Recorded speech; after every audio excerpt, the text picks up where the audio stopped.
Thank you, everyone. Thank you, everyone, for coming. I'm Jean Lucchese. I'm the chair of the Lower Hudson Special Education Task Force.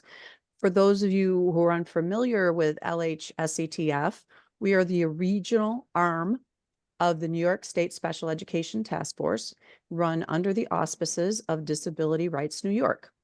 Lower Hudson Special Education Task Force seeks to bring together the full spectrum of special education stakeholders in programs such as this one to promote positive outcomes for students with disabilities. We have an impressive panel tonight. They are Michael Gilberg, Robert Tedisco, and Patara Japay. They have impressive and extensive resumes. So in the interest of getting straight into our panel, I'm going to make the introductions short. Our speaker, Michael Gilberg, has lectured extensively before numerous organizations and parent groups and has years of both special education and disability rights law and advocacy experience. As someone on the autism spectrum, Michael received his JD from Pace University School of Law in 2007 and holds numerous professional affiliations and leadership roles, including serving on the board of directors of COPA. He also serves on the New York State Bar Association's Committee on People with Disabilities and is involved with the Disability Rights Bar Association and the Autism Society, among other organizations. Next, we have Ms. Patara Japay.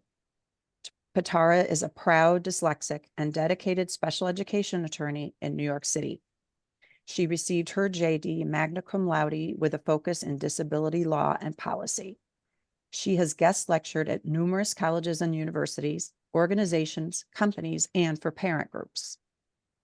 She often focuses on learning disabilities and her experience as an attorney who has navigated the special education system. She currently serves as a board member of Everyone Reading, a board member of the New York State Reading League chapter, and as an advisory board member of Dyslexia Alliance for Black Children, among other boards and committees. And finally, I'd like to introduce Mr. Robert M. Tedisco, who received his Juris Doctor at the Fordham University School of Law in 1989. He's a nationally recognized author and motivational speaker, in addition to practicing law at the law firm of Barger and Gaines in Irvington, New York. He's also an adult with ADHD. Since his diagnosis, he has researched and written extensively on special education law and disability advocacy, and has served as a frequent resource for the media, including CBS News, New York Times Magazine, Newsweek, the BBC, NBC's Today Show, CNN. He also lectures at conferences and continuing legal education seminars throughout the country and speaks at special education PTA meetings. We'll reserve time at the end of the program for the panel to address participants' questions. I want to thank our participants who sent in some great questions ahead of time. Audience members may type questions into the Q&A space at any time during the program. We ask that you frame your questions broadly, though, so that everyone may benefit from the discussion, as the panelists will not be able to address fact patterns about individual students. Also, please know that the panelists are offering general information tonight and not providing legal advice. Attendees should consult their own attorneys regarding personal legal matters. And with that, I turn the program over to Michael, Robert, and Patara. Thank you. We're ready to start?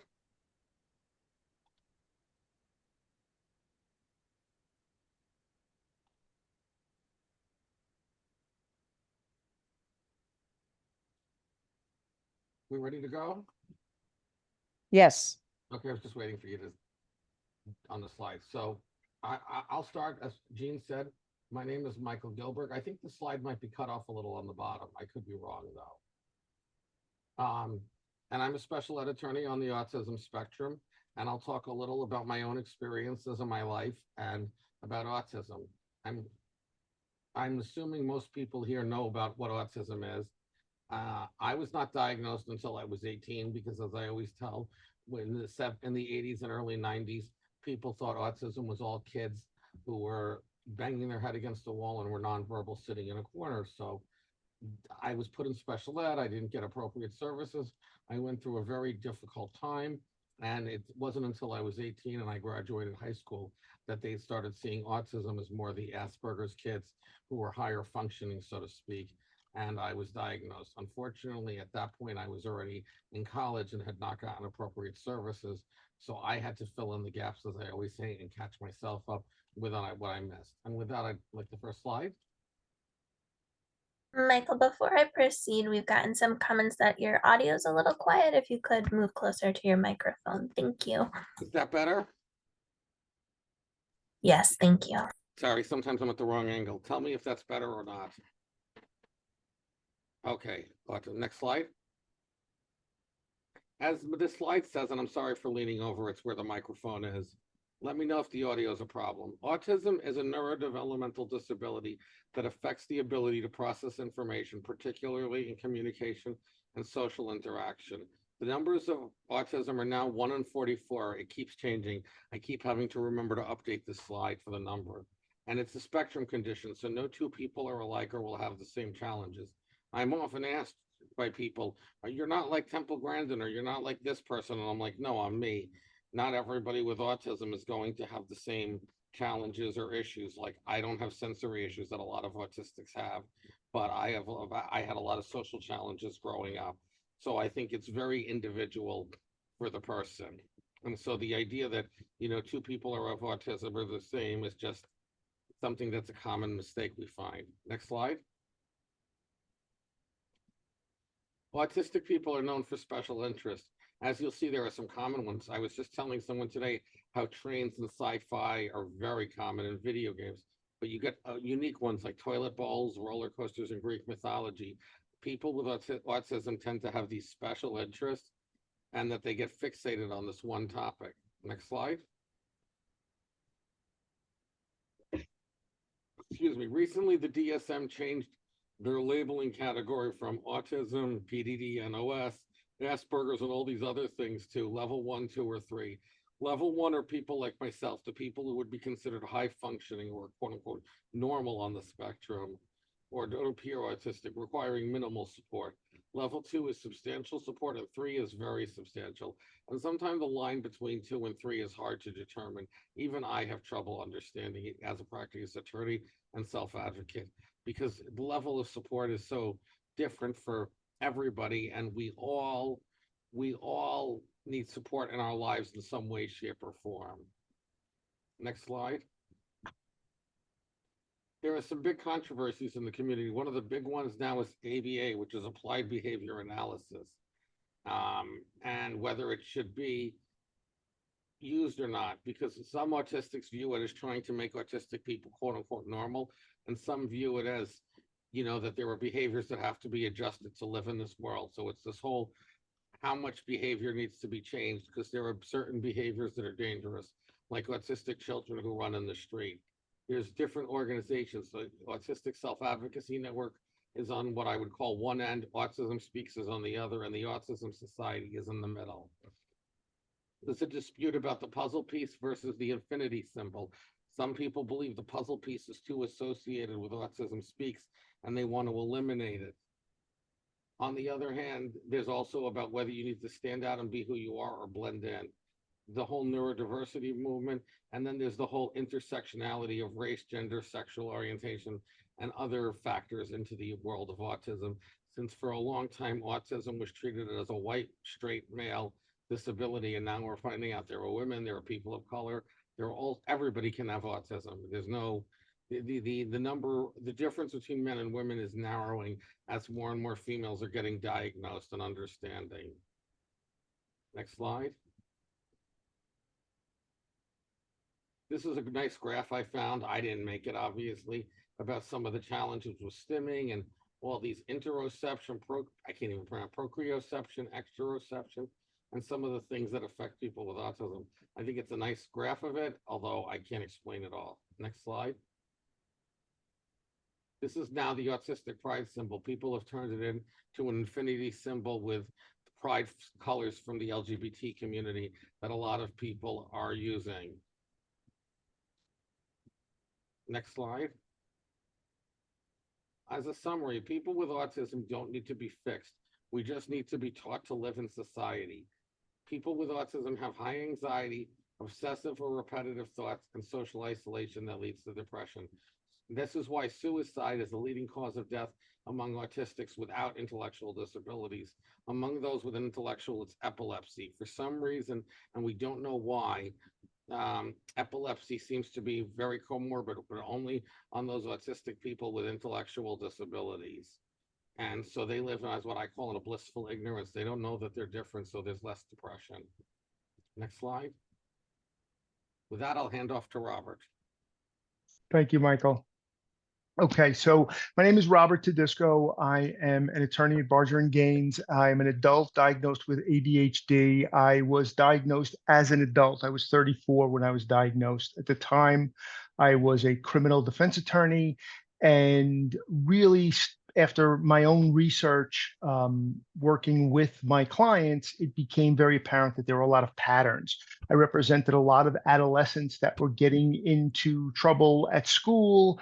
After investigating, I started to notice that a lot of my clients had one or more co-occurring mental health disorders that impacted their behavior. So my practice really focused from exclusively representing people in criminal defense settings to representing kids when they are younger to try to get appropriate services for them when they're getting older. So maybe I would not be getting a phone call from their parents when something's gone horribly wrong.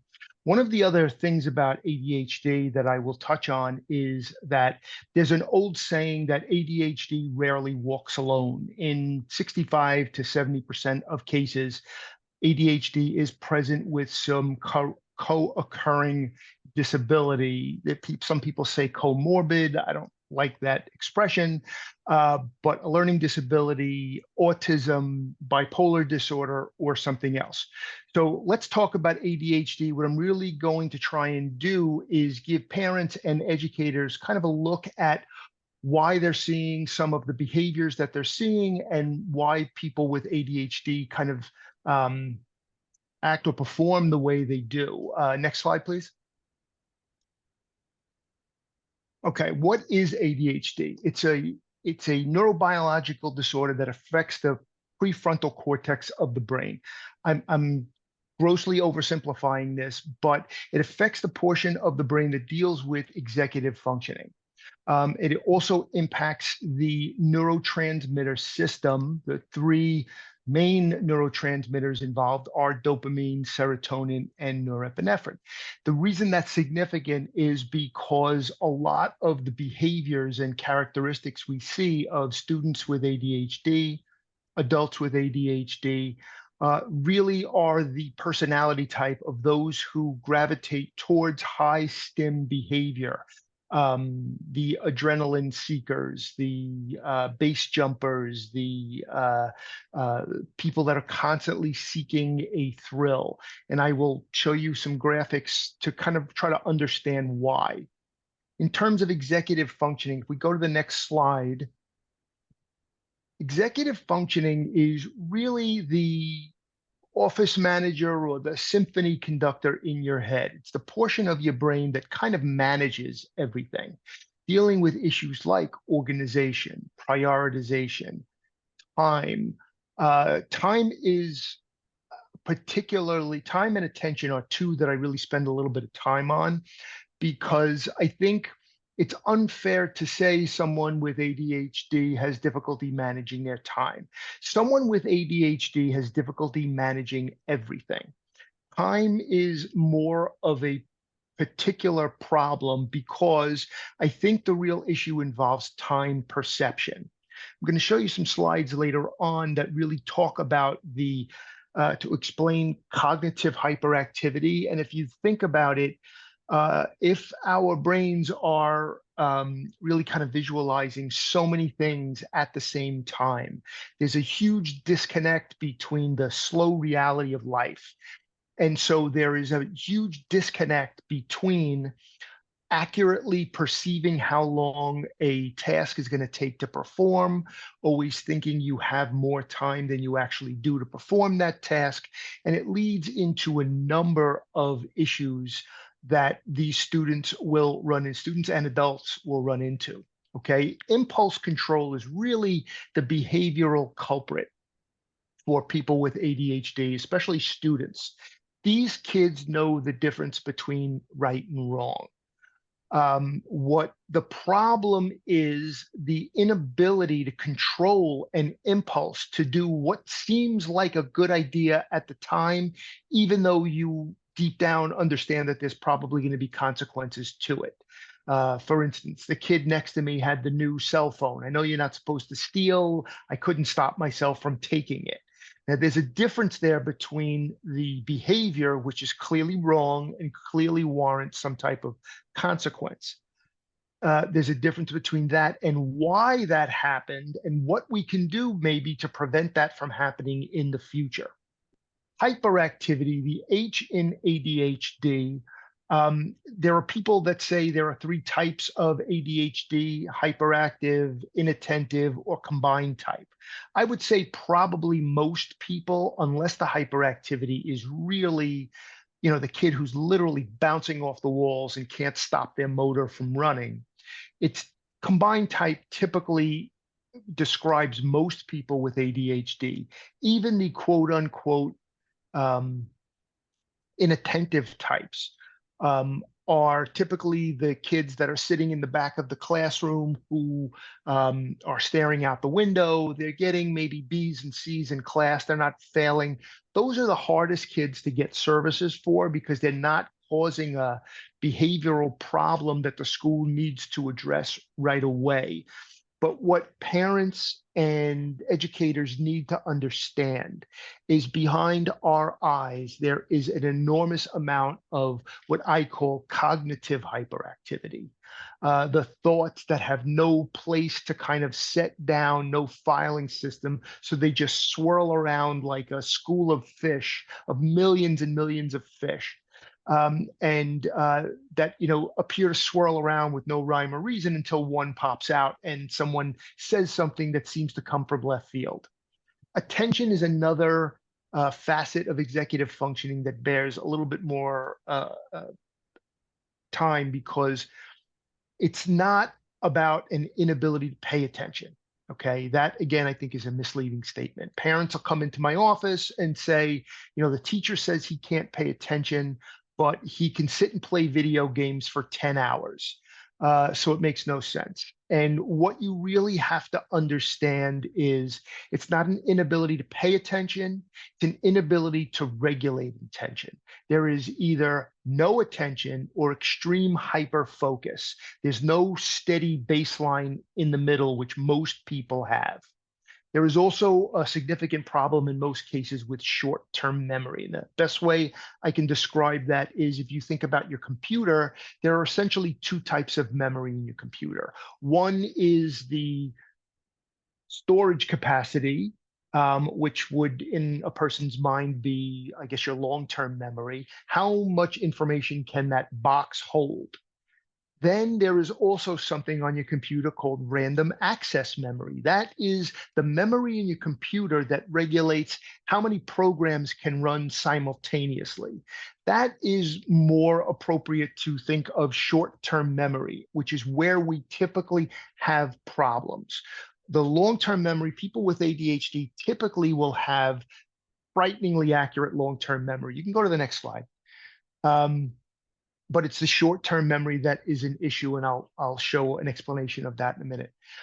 If you think about executive functioning impairment versus ADHD, executive functioning has been a kind of like a hip phrase over the last few years. And to explain the difference, executive functioning impairment is really talking about the symptoms themselves. So if you think about it, like Michael was saying about autism, if you think about it as a spectrum type of situation, someone, and I think the best way to describe this is the concentric circles here.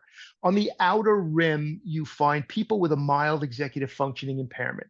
There is an impairment. They may not need that many services or support, but there definitely is some type of an impairment. There is, if you step in, there is more of an impairment, a heightened executive functioning impairment. And then the center of the graph here is executive functioning impairment that is so profound that it raises to the level of diagnosable ADHD. So if you flip it around, someone with an executive functioning impairment may not have ADHD, but if you have ADHD, you definitely have an executive functioning impairment. You can go to the next slide. Thanks. Okay, one more. Okay. When we were all young, we learned that if you put your hand on a hot stove, a signal goes up your hand and tells your brain that something is hot, move your hand away. We all learned that in science class in middle school. If you go to the next slide, that's so we automatically think that it's like when you plug a light into the wall, a signal goes up the wire and the light goes on. Next slide. But that's not how it works in our bodies. Okay, one more time. All right, next slide. Okay, the human central nervous system is not made up of one continuous wire. It is more accurately a series of disconnected wires that are bridged by neurotransmitters. Okay, these are brain chemicals, dopamine, norepinephrine, and serotonin that need to be produced in enough quantities to flow properly. And they also need to have enough of a quantity of them that they can jump the bridge in between disconnected sections. So if you look at the slide, not only do you have to have enough of the chemicals themselves, but you also have to have appropriate receptors. If you either don't have enough receptors or you're not producing enough of those chemicals, there is going to be a breakdown in the system. And what we find is dopamine essentially is the neurotransmitter that carries signals involving pleasure, the pleasure center of your brain. Norepinephrine is essentially adrenaline. If you are not producing enough of these, or there is something wrong with the receptors on either side of the break, there's going to be a breakdown in the system, and that's going to lead to a problem. And so people who are constantly seeking addictive behaviors or high stimulation behaviors are in a way coping for something that's not working properly within the human body. Next slide. Okay. Talked about short-term memory a few minutes ago. This is really what I wanted to illustrate in terms of kind of that cognitive hyperactivity. If you picture New York as the center of commerce and fashion and culture and music and everything, and people are coming from all over the world to come to New York. But instead of several international airports, there is one poorly run landing strip. What happens in that situation? The planes are coming in from all over the place, but they've got no place to land. So what happens is the control tower stacks the planes up over the airport in these holding patterns. And that is essentially the school of fish, or the cognitive hyperactivity I was talking about earlier. But what if one of those planes had an emergency on it? There was a medical issue, there was a mechanical issue, there was some type of a threat. It would instantly get clearance to land. And I want to try to get parents and educators to really understand that many of the behaviors you might be seeing are students who may even be doing this unknowingly, are forcing themselves into or even creating crisis circumstances, because that's a means of forced prioritization. Just like that plane, if there's an engine goes out, it gets priority to land over everyone else. And really, that's where you see a lot of these students that have 4 weeks, 6 weeks, 8 weeks to do a book report, but they don't start working on it until the night before it's due, okay? Because it's do or die time. There's no chance. There's no alternative around it. They're forced to prioritize it. So you have to understand that. Next slide. Okay. There are a number of transitions that are difficult for students with ADHD, executive functioning, and also other co-occurring disabilities. And it's very important for parents and educators to understand something. Having ADHD or any other disability does not necessarily mean that person is not intelligent. Okay. ADHD is not an intelligence deficit, it is a performance deficit. And there are a number of transitions that a student will go through during their process going through K to 12 and beyond, where they the administrative tasks that they're asked to perform really kind of get in the way. These are smart kids, and many of them will say something like on the screen, it's not that the work is harder, there's so many more things I have to remember to do this year. And if you hit the next couple of slides in a row, it'll show you they have to worry about organizing their paperwork, remember to bring their lunch every day. They get different books that they have to bring to different classrooms. Many classes require that they have to have a separate binder or a notebook for that class. You cannot believe how much anxiety is involved with forgetting your lunch or not having a pen. I went through school as the obnoxious kid who never had a pen and was always looking to borrow one at the last minute.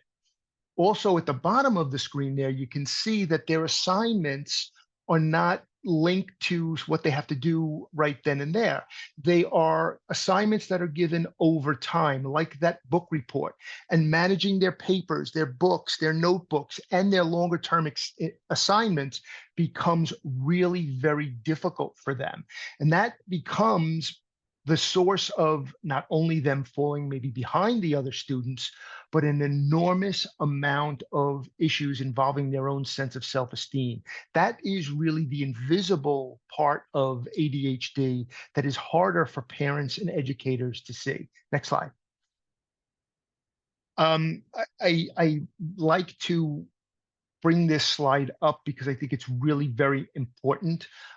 This is a saying that I think is wonderful by Albert Einstein, and I think it is something who had a learning disability and who I believe really sums things up for parents and educators to keep in perspective. Everybody is a genius, but if you judge a fish by its ability to climb a tree, it will live its whole life believing that it's stupid. And I really think that says a lot about the setting for children and why special education is so important in terms of the services that kids need, in terms of the supports that they need at school, the accommodations that they need at school, because they can't really be viewed as a student without a disability. And the end portion of the slide, it will live its whole life believing that it's stupid. That believing that it is stupid is really the essence of the self-esteem and anxiety issues that a lot of children with ADHD and other disorders go through their life being labeled as underachievers, unsocial, a whole host of I was always the kid who wasn't performing to my potential. And I always felt an enormous sense of frustration that I felt that there was a lot more going on behind my eyes than I was able to get credit for in school. And it's important that parents try to understand that frustration as well as teachers and administrators because it's happening in front of you. And you may be seeing a byproduct in terms of behavior, but these are the reasons this is occurring. Next slide, please. So with that, I will turn this over to the esteemed Patara. Take it away. Hi, everyone. As mentioned, I'm Patara Japay, and I'm going to talk to you about dyslexia and my experience as someone who has it. Next slide, please. So as I mentioned, I'm dyslexic. I'm extremely dyslexic. Just for context, I think it's often helpful. I'm 34 years old, and based on my recent neuropsych, which is about 4 years old now, I can identify certain words that a fourth grader can, but if decoding and speed and processing was involved or measured, then I would perform much lower and I wouldn't be able to get through like an entire fourth grade passage. So I think that's important to note because of what I do today, right? And that juxtaposition. I was diagnosed with severe dyslexia or a specific learning disability in the third grade. I often get two responses from this. One, wow, you were really young. Now that is less common because we don't have the ridiculous metrics of waiting until they're 3 years behind like we did in the 80s and 90s when I was in school. But nevertheless, I was fairly young when I was diagnosed. And I often say, was I really? Because I wasn't reading at all. Like it wouldn't have taken a genius to know that I was dyslexic, right? Or had a specific learning disability. My own lived experience is what inspired me to go to law school and to be an attorney. That is the only reason I went to law school. And now I'm a special education attorney in New York City. Next slide, please. So what is dyslexia? I'm going to do the kind of quick and dirty because I am not a scientist. But according to the International Dyslexia Association, their definition, dyslexia is a specific learning disability that is neurobiological in origin. Sorry, I need to readjust my screen in order to read it. It is characterized by difficulties with accurate and or fluent word recognition and by poor spelling and decoding abilities. These difficulties typically result from the deficit in the phonological components of language that is often unexpected in relation to a student's cognitive abilities and the provisions of effective classroom interventions. I want to break that down for a minute on a couple of levels. One, I read it out loud because I think that's good universal design. And if there's someone else with a print-based disability like me, I want you to be able to participate. Two, I think it shows the challenges I still have with reading out loud, right? Like I wrote this slide, I have read it many a times for many a years, and I still struggle with decoding it. And so just as a visual in real time. I also think it's important to point out that like the other disabilities that were mentioned, it's neurobiological in origin, right? All the stupid stigma of being lazy, not exposed to literature, socioeconomic, none of that matters, right? It is how our brain is wired. And also it's important to note, as Robert pointed out, dyslexic students are smart, right? And so it is in relation to our cognitive abilities, my vocabulary, etc. But for the dyslexia, it would be assumed that I should be able to read on grade level, right? As well as, I've had interventions. And I think that's important to point out when discussing dyslexia. Next slide, please. So I don't have all of the fun slides that Robert and Michael have, but I wanted to show kind of a picture of a neurotypical brain when reading and the parts of the brain that are believed to light up when a dyslexic reader is reading. Again, it is neurobiological in nature, and what that actually means for every person is different. Next slide, please. So let's talk about what that means. What difficulties do people with dyslexia have, right?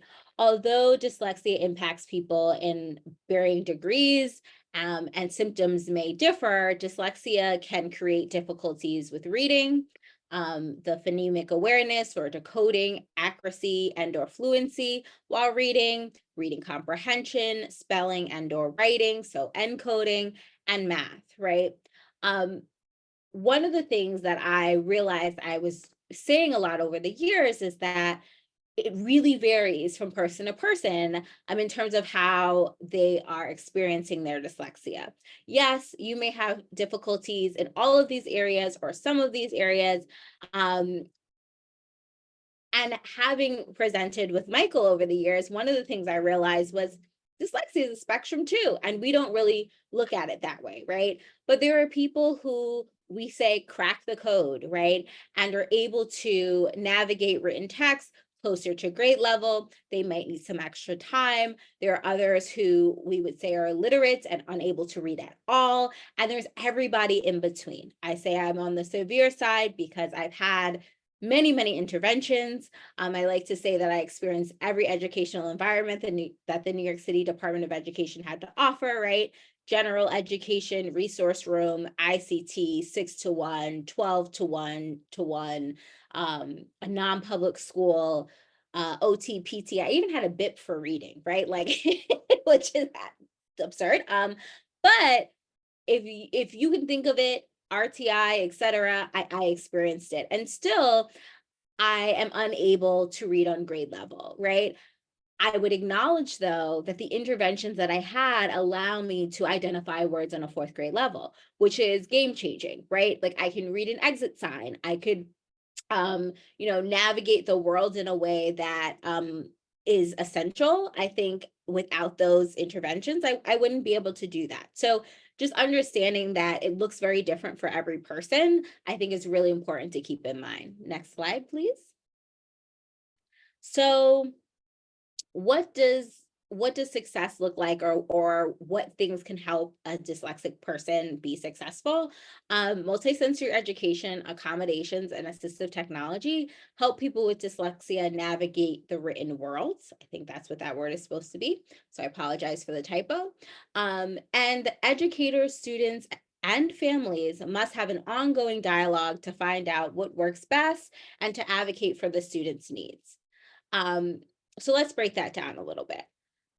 I talked about how dyslexia is different from person to person, right? I often get the stereotype from people, or the question from people, well, you say you can't read. What does that say? What is that letter? What is that word?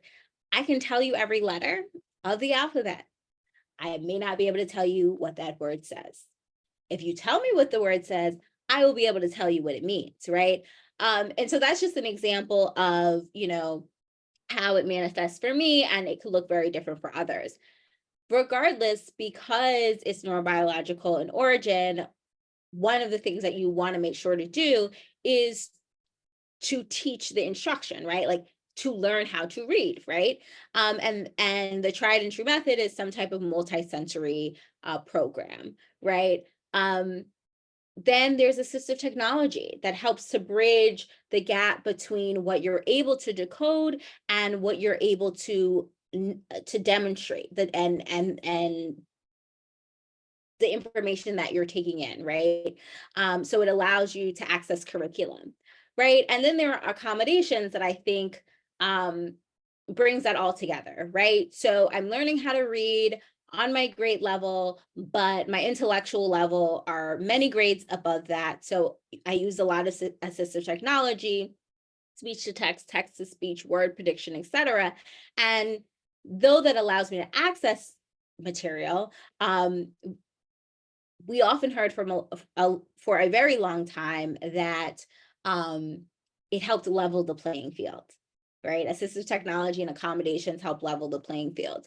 And I will tell you, as a student, as an adult, as a user, I hated that phrase because I don't think that it does.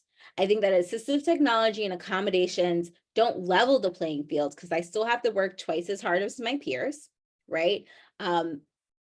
Just literally, right? If I were to listen to something, the average person speaks at 150 words per minute on the high end, right? And the average college educated individual can read at about 300 words per minute. So when you think about that, it would literally take me twice as long if I'm reading at 150 words per minute. And so I don't see how that levels the playing field. It allows me to play, right? It allows a student to play, but I think that's when accommodations come in, right? Breaks, double time, separate location, having maybe extra time to edit papers, et cetera, et cetera, et cetera, right? And it really is a trifecta among many other things that, we probably don't have time to get into. And then I think it's really important that children are part of the conversation, that students are part of the conversation. I think oftentimes there are many, many adults in the room who are experts at this child in many ways, right? Whether it's the educator, whether it's the clinician, whether it's the service provider or the parent, right, who understands their child in a broader context. But I often say, then there's the child who's living in this body, who's living this experience, right? And it's important to consult them along the process, and we can talk about what that looks like a little later. Next slide, please. So thinking about my own journey and my road from dyslexic student to dyslexic attorney and advocate, I think there were 3 things that I really take away from that. One, that there will be challenges and obstacles, right? Whether that is internal or external, right? So challenges about how am I going to graduate high school, right? Statistically, I'm an African-American female from Bedford-Stuyvesant, Brooklyn, New York, who was diagnosed with severe dyslexia in the early 90s. Statistically, I was told verbally that I probably wouldn't graduate high school, let alone with a Regents diploma and go to college, right? When I got to college, I thought, how in the world am I going to do this? I remember getting my first job and thinking, great, I did college, I graduated magna cum laude, how am I going to do this, right? So on and so forth. Or it's external, right? I applied to take the LSAT with accommodations I had received since I was 8 years old, and I was denied. Or whether it was schools or professors that denied accommodations in their room. And so I think that there is always going to be challenges, and I think we forget that. So backing up a bit, when I talked about having a real child-centered approach, including them in the process, means just that, right? They are the ones who are keeping score, right? You may have a student in your class for 1 year or, over a couple of years, elementary school, high school, etc. But this person is dyslexic 24 hours a day, right? And I often think we lose sight of that, right? Like I hear from a lot of educators or even parents like, oh my gosh, she won't sit still or he won't sit still. They're going to the classroom. They don't want to learn. They, whatever, right? And I challenge people to think about something that they do in their life that they're not necessarily good at, whether that's a disability or not, right? Like, are you a good dancer? Are you athletic? And imagine from the time you wake up in the morning, right, to the time you go to sleep, you're required to do that, right? And for someone who is dyslexic, from the time I wake up in the morning, I've brushed my teeth with toothpaste I cannot spell, right? I've looked at an alarm clock that may or may not have reversed on me. So on and so forth, right? And so I'm not just dyslexic in your 3rd grade math class, right? I'm dyslexic all the time. I'm also keeping score, right? What I mean by that is oftentimes I'm surprised, right? Because there's a narrative that may have been developed around what the child needs, what they need to be doing, what they're not doing. And there are 2 distinct times in my career that stand out to me. One, I had a client who was 17 years old, unable to read anywhere near grade level. I believe probably on a kindergarten, maybe early 1st grade in terms of identifying words, so on and so forth. And the family was successful in advocating for assistive technology. And I remember saying to this student, oh my goodness, you use assistive technology. I use the same programs. And first the student was like, what do you mean? Right? Well, the idea that yes, we don't outgrow this. And the point of integrating these things when they're little is that they'll use these skills throughout their lifetime is one. But the other thing the student said to me was, I don't really use it.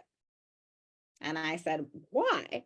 And they said, well, and this was pre-pandemic. Well, Miss So-and-so never uploads the material. Like there's never any digital material, so I can't really use it. And it's not to put blame on any one person, but no one stopped to ask why the child wasn't using it, right? In the other instance, it was that the student was embarrassed, right, in front of their peers to even take an accommodated exam because they were in a small group. And I remember saying, okay, one, let's try it again. Let's try assistive technology again. Let's do it in a low stakes environment, right? Not in one that's, for your paper that's due next week. And maybe your testing accommodations need to be not small group, but 101, right? And so again, it's this idea of when there are challenges, no matter what phase of the educational process you're at, that you are reflecting and including the student who's had this lived experience. And they may also have insight that we may not be privy to, right? And even as parents, right? There are times where I've been in meetings and a student will say, well, we tried this in Miss So-and-so's class last year or 2 years ago, and I thought it was helpful. Or we tried what you're suggesting and it wasn't helpful because of X, Y, and Z, right? And so really allowing them to be part of that process, I know for me was something that was just paramount to my success. And also I try to implement in my practice. And I guess that connects to my number 2, which is that, remembering that the person with the dyslexia is not alone. I think Robert spoke to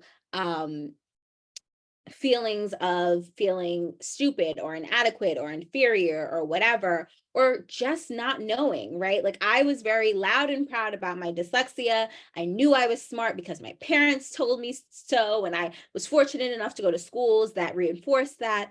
But it didn't mean that I saw other people who had dyslexia and who were successful, whatever that meant, right? And therefore, I didn't know how I was going to navigate each step. But I think remembering, and I think Robert, Michael, myself were examples of what it could look like. And I think that's one of the reasons I am so vocal, is because I want there to be an example of not so you can become a lawyer, but that you will be okay, right? I think sometimes we think about all of these disabilities in the context of school, but in the context of life, right? When I go to the supermarket, I have to buy orange juice. I have to buy garlic powder, which, do you know how many times I've come home with garlic salt because it says garlic salt, but there's not a picture of garlic and salt? Okay. And it's hard for me to decode, right? Or going to the doctor's office and reading. And so it's more than just what's happening in the classroom, but knowing that there are other people and hopefully seeking those out, right? Whether it's from an expertise standpoint, whether it's for self-advocacy, whether you're in the situation, whether it's an ally, but knowing that you're not really reinventing the wheel, or you should never really be reinventing the wheel. So don't be afraid to look at somebody else who's had lived experiences. It might not be the end all be all, but it's a great place to start, right? And to also, even if you don't have the same disabilities, you'll be surprised at how many times that I've spoken to people that have, disabilities, that other print-based disabilities, right? Who may have been blind or visually impaired or any other disability, to get insight as to how they've navigated certain situations, how they've, gotten through, what accommodations they had. So I could understand what is out there, what is possible, and where to begin. And I think that leads to my number 3, that I think it takes a lot of resilience and tenacity to be a successful individual with dyslexia. And I mean successful in the sense that you were able to navigate the world, right? And I just want to leave you with, this is something that is built over time, but I also don't think we give our young people enough credit for, right? Again, I go back to, I'm dyslexic 24 hours a day, right? And so sometimes we don't give our kiddos enough credit that they are showing up. It may not be perfect, they are dealing with, push in, pull out, tutoring, this, that, and the third, and they're showing up and they're being present and they're navigating the world with their disability on a daily basis. And that will continue to evolve.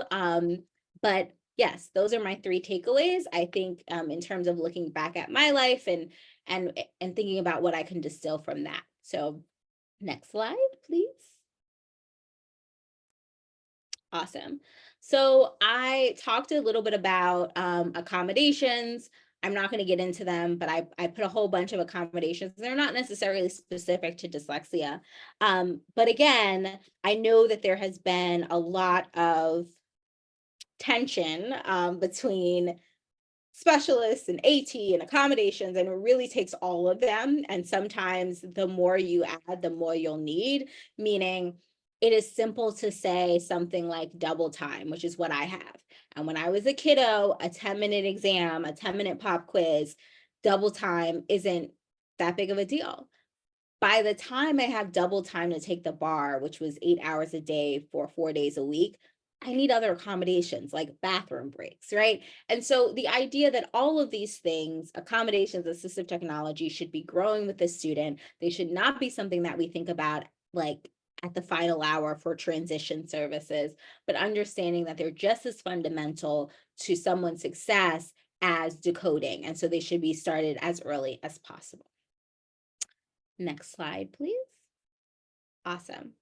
So I tried to get through pretty quickly because I think my favorite parts of these programs is when we get to ask questions and have an exchange with you guys. So I invite my co-panelists back and we'll answer any questions that anyone has.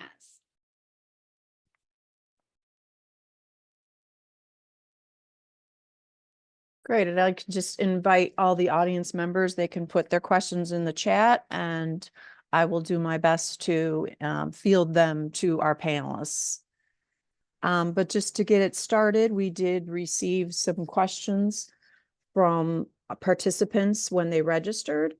And I think this one is probably more directed to Michael and Robert because as they shared, their diagnoses came much after third grade. So the question for Michael and Robert, what do you wish you knew or might have had when you were a K-12 student? And what would have helped improve your school experience?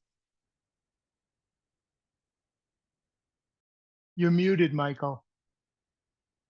Do you want to start? I need a minute to think about it. Sure.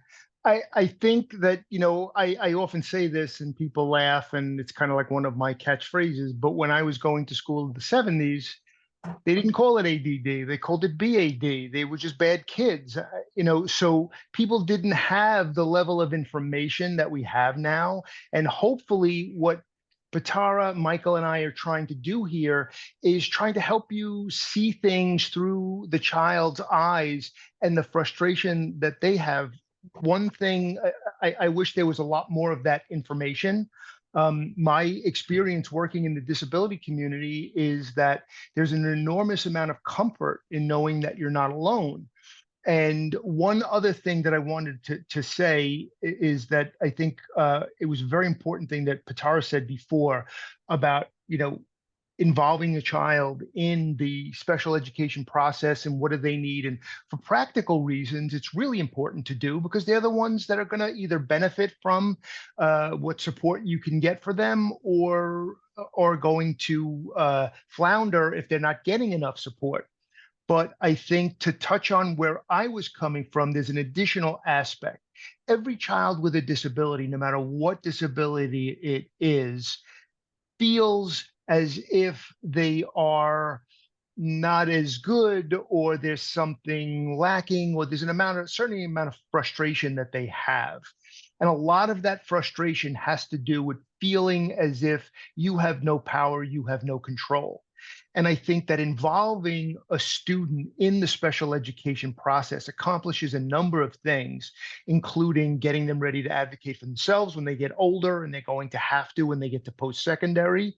But more importantly, if you take one thing away from a program like this, that is talk to your children. Don't just do research about dyslexia or ADHD or autism in the abstract. Don't just speak to teachers about what information they have about. Speak to your kids. What makes them angry about school? What frustrates them about school? Involve them in the process, because if a child sense of self-esteem is so impacted because they feel they have no control, letting them know that they are a central part of this and they should be driving this process. It really is all about empowerment to them. And I can't stress how important that is, among the other reasons that Patara talked about. I think what I would have liked to have known when I was a child was that there were other people like me, that I wasn't the loser I thought I was, or that people told me I was, that I had the social worker in sixth grade told my mother, throw your son away, forget about him, he'll never graduate high school. And what I learned as an adult is he didn't know what he was talking about. And he made a lot of mistakes. But I think I wish I knew then that, and I learned this lesson again this week. It's not always my fault. Sometimes the other person is wrong.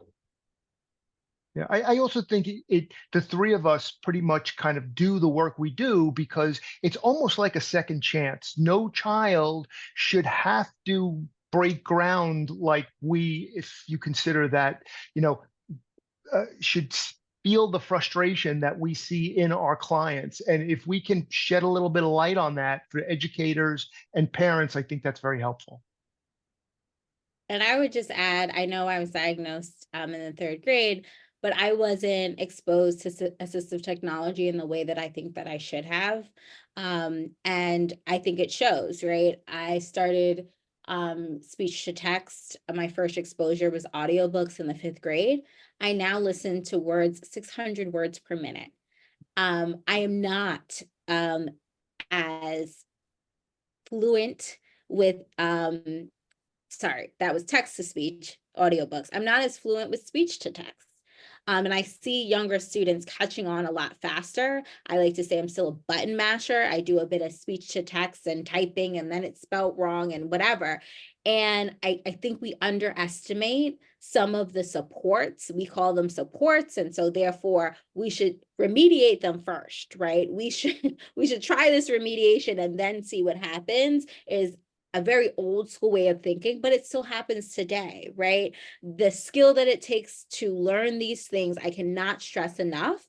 And I know as adults, I'm seeing people walk around yelling at their phone, right? Because Siri's misspelled something. And I'm like, yeah, try writing your whole paper like that. Try writing a legal brief like that. We underestimate it. And I think if I were to look back, that should have been introduced way earlier in my educational process.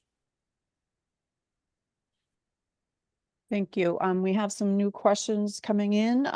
Someone wonders about when you have a child with ASD who's going to be entering high school, what are your thoughts regarding public school versus private school for that student? I guess that's me since it's an autism. And what I always say is, And that's oh, Michael, I'm sorry. Could you speak into your mic a little bit? sorry, A the little audio hard to is hear muted. you. Thank you. I would say this, it depends, it's like anything else in special ed, it's individual, it depends on the child. I can't say if a kid belongs in public school or private school without looking at his background, his IEP, and where he's at. So I think that that's a question that can't be answered without knowing the specifics. And obviously, as you said, we're not giving specific legal advice. And I would also add that I like to tell my parents all the time, it's more about the program.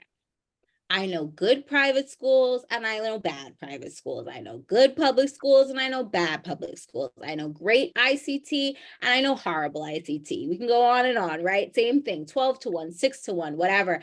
And the label is not the end all be all. The class setting isn't the end all be all. I think without looking at the totality of the program that is being offered, and that then you can decide whether or not it's appropriate.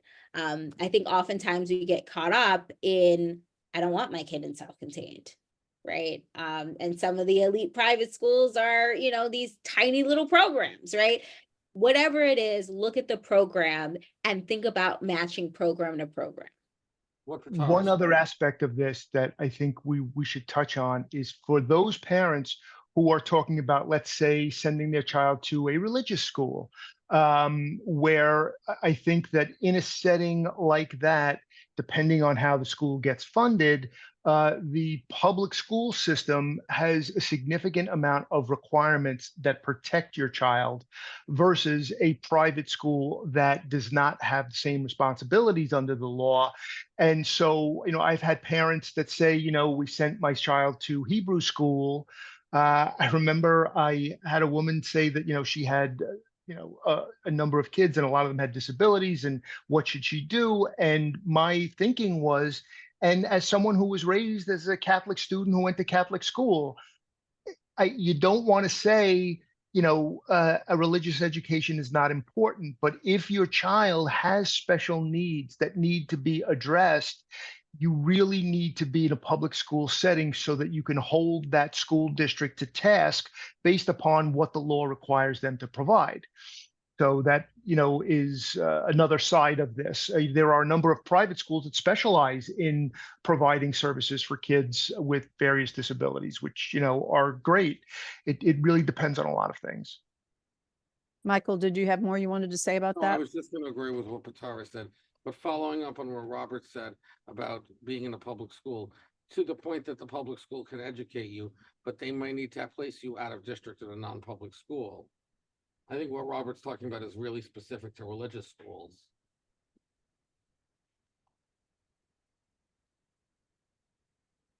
Thank you. So another question that came in advance is, just for all of you, or for any of you who want to tackle this one, is, so what do you think was a turning point for you in understanding your disability and being able to achieve success in life?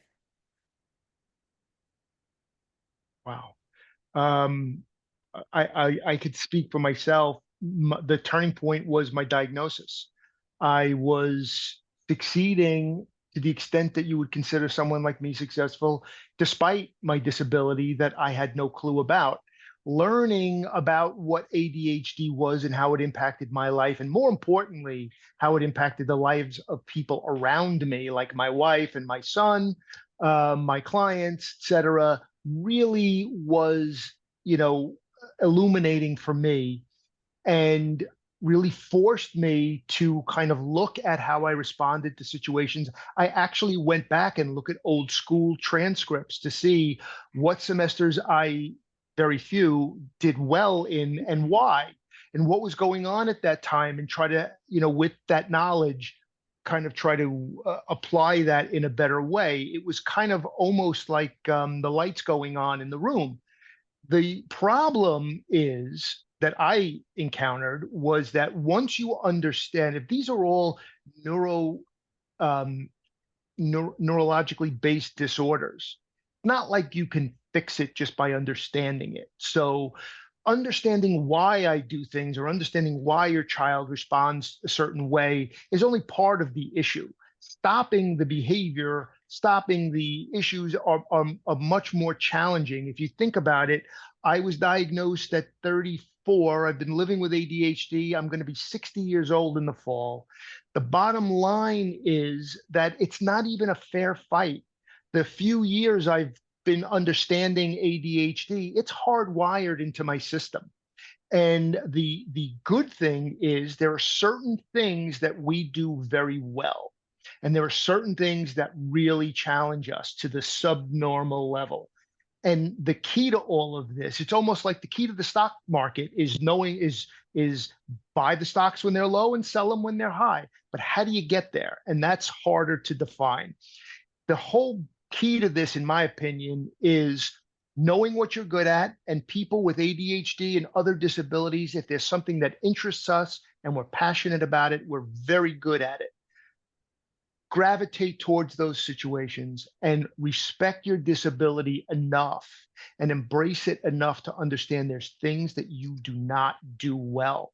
And it's a dance around gravitating towards what you do well and dancing around what you don't do well. And, that's kind of a very, very basic way to look at it. But I don't know what the two of you think about that, but I think that's kind of what it's all about. I would say my turning point, like Robert, was the diagnosis, putting a real name to what I had. Because for so long, I was just a bad kid, as Robert said. I mean, I'm a little younger than Robert, so it wasn't quite as much of the bad then. But they just basically said I'm a bad kid. They didn't know what. And it took me a few years to accept it. But the turning point was having an actual diagnosis, having a word I could say, I'm on the autism spectrum, I have Asperger's, instead of just saying, oh, I'm a special ed kid. And it came around the same time I went off to college and started turning my life around, which was a turning point for me in general, because college was so much different than what I would say high school or below, when I was in special programs that didn't meet my needs.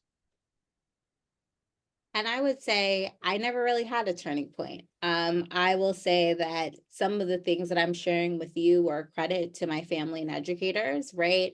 I had amazing parents who really allowed me to be part of the process, right? They talked to me, um, obviously at in age appropriate ways, and before the diagnoses and after the diagnoses. I switched schools almost every academic year until I was in 7th grade.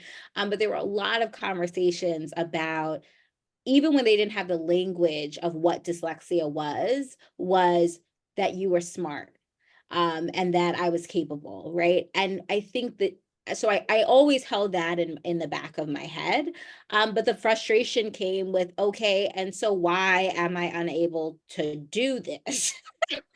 Right? And so I think for me, there are two things when I heard this question that stand out. So I was always very proud. I was able to articulate what was going on, to verbalize kind of what I needed, um, but there were also internal challenges, right? The same year I came home and said, Mom, I may not know how to read, but I'm the smartest kid in the class. I came home crying every day, right? Because it felt like torture for my brain to be doing something that it wasn't wired to do, even if I didn't know that that was called dyslexia at the time.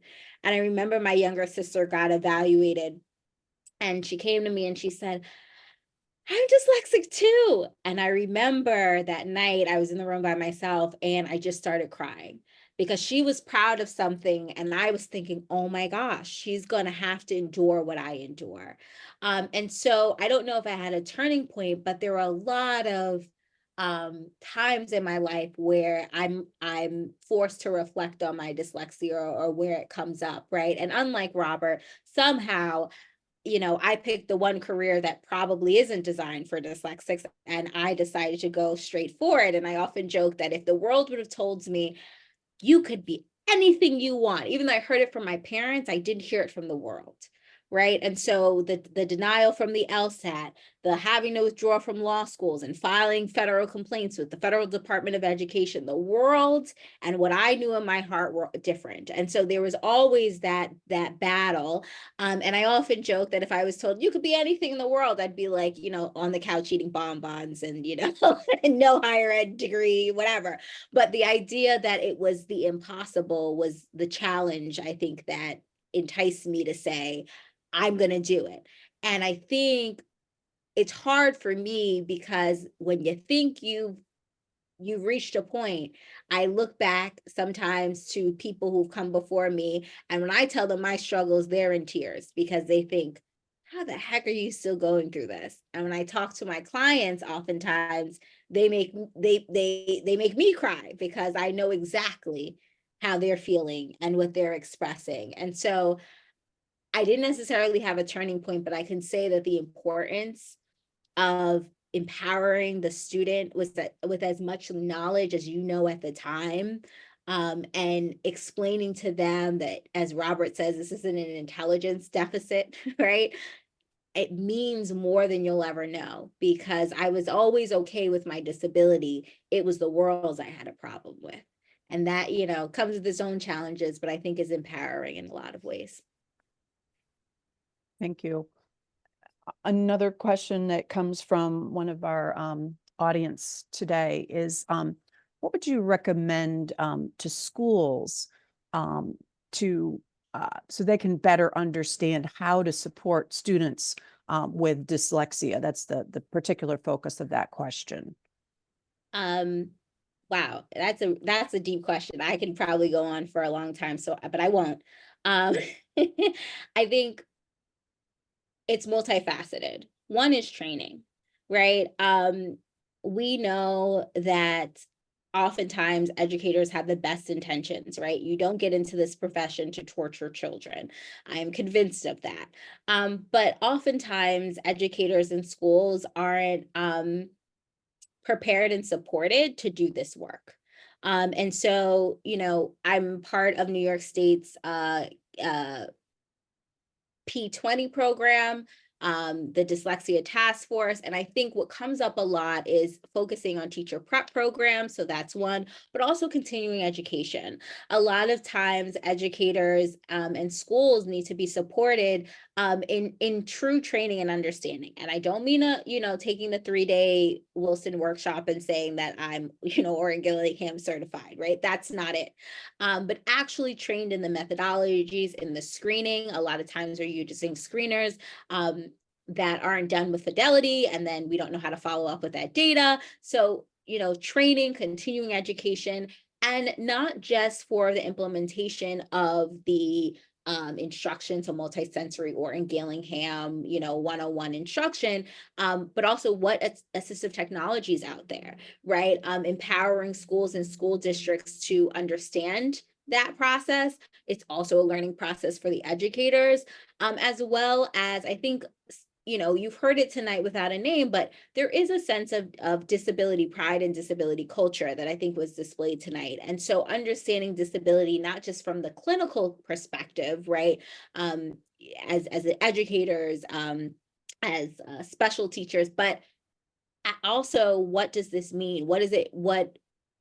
Who has come before, right? I often say, like, man, wouldn't it be cool if for Black History Month we learned to, all of the people who had mental health struggles and physical disability, right? Like, we learn our history in silos, right? We don't learn that Sojourner Truth, who's, a prolific writer of our time, had a physical disability at a time that in order to write a newspaper, it was literally a physical task, right? That Martin Luther King had mental health issues, that, right? Like, we can go on and on and on. And so bringing the whole child in and supporting a school and a teacher in a way to be able to do that from a professional standpoint, continuing education, but also the culture of disability and training. So I'll stop there because I can So- go on forever. That's a good, I think we have time for one more question and you can all weigh in on this, because this was a really good question that just came in. So, of course, this is confidential and I don't know who it's from, but I'm just going to read the way the person wrote it.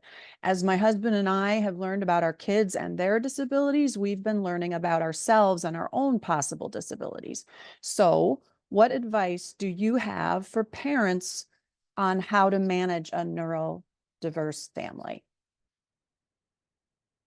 A little more specific on that, a little hard to when you say managing a diverse family. Well, I think the kids have disabilities is my understanding, and the parents think maybe they do too, because this sounds familiar to them when they're learning about the diagnoses and what are the features of them. And so what sorry. advice would you have when they're dealing and managing their own families where the children have neurodiversity issues, and so do the parents? Well, as somebody who, again, neurodiversity is often associated with autism, but we're finding out it's more than just autism. I would say this, a lot of parents realize that I realize their own disability from their child. I realized as an adult, my father's on the spectrum. He'll deny it, but he is, and it's very commonly genetic. And he does things that I'm like, that's autism all the time. And so I think that managing a neurodiverse family is learning to accept and understand each other's differences and each other's challenges and working together. And if you need a therapist or a professional to help you with that, do that. Learning to accommodate each other's quirks, as it were. Yeah, I think that's I'm a little bit different than the standardized case. Usually when an adult is diagnosed with ADHD, it's because the parents are brought into the school, the parents start saying things like, we think you should look into this based upon what we're seeing with your child. And one of the parents, usually the father, but not always, is kind of shaking their heads. That sounds a lot like, when I was growing up. My son does not have ADHD. He's a lot more intelligent than I am, but mine was an issue where once you are diagnosed and you understand a disorder, you do see issues. As I said before with the last question, it really kind of illuminates what else is going on around you. And I think that, to the extent that you might say, well, they used to say that about Uncle Joe or so-and-so in the family. I think really it is something that's important to stop and say, you know what, then it's not just this child. This is something, and it also reinforces the fact that this is a neurobiological disorder that can be passed down through heredity. And, the parents should take a step back to understand the struggles they went through as a child and how maybe it would have been less frustrating if people just understood they needed a little bit more time. They needed directions explained to them a different way, or something like that, or they needed to get up and move around because their motor was going too strong. So I think that really is, that understanding is a key to approaching your family as they are. You could have two kids with ADHD that, like Michael said about kids on the spectrum, that present very differently. Understanding that they're unique in their own way and they should be approached as unique children, and really reinforce that in terms of their relationship with each other. That's very important. And I would say, I have families who have said, the parents have said, I think I want to be evaluated. I think to the extent that that helps you, at work, going back for credentials, etc. But then I also think then you create a safe space at home where there can be dialogue in a way that's very different, and I think you can also name things in a different way, right? There's certain things that we do to accommodate each other, and I think it's okay to say that, to give language to it, right? And to say, well, my husband, for instance, I don't have kids yet, but my husband has ADHD and a whole bunch of other stuff. And so, we are a family who has disabilities. Our disabilities are very different. And I think my third thing is patience, right? Patience with each other. My husband has put the cheese in the freezer before, right? And I'm like, where's the cheese, right? Or, the keys in the refrigerator and all these other things. And because of what I do on a daily basis, I'm like, let's have a moment to laugh about this, to embrace each other, to give him space to say, I could be a chatty Cathy, right? I can't spell any of the words, but I'll talk to you forever. And he'll say, just to let you know, I'm not really processing all of this right now. And I will say, okay, that's fine. I'll keep going and I'll probably bring it up tomorrow, right? But to create dialogue in the home, right? Mom and dad need a minute. Can you say that again? Woo! My attention is, I need whatever today. You mirroring that, I think, is so powerful for your kids. I think it also gives you a very unique perspective, like Robert said. I think because a lot of this is genetic, my husband's always like, you're always diagnosing somebody. And I'm like, I can't help it, right? But I think so many people have self-accommodated. And sometimes when it's coming up for your kids, it's because self-accommodating isn't enough. And so the opposite can also be true, right? Well, he just needs to learn how to do X, right? And understanding that though that may have worked for you, it may not work for your son or daughter, and being okay with that too. And being open that you guys are going on this learning process together. Because now this is a family affair. I think it will always be if it was just the child, but now there's an added layer. And so, I mean, in a way, I love to hear when people are like, I think I too have X, Y, and Z, because now I'm like, you're part of my tribe. Welcome to the family. So congratulations. Thank you. I want to share, I think we're about ready to wrap up. I want to thank you all for your hard work and prepping for the panel. It's been a learning experience for me. We have one of our attendees who I'll share with you. This is an excellent panel. Thanks to all for sharing your truth. And I think that's really important for people, and a lot of parents with kids with disabilities.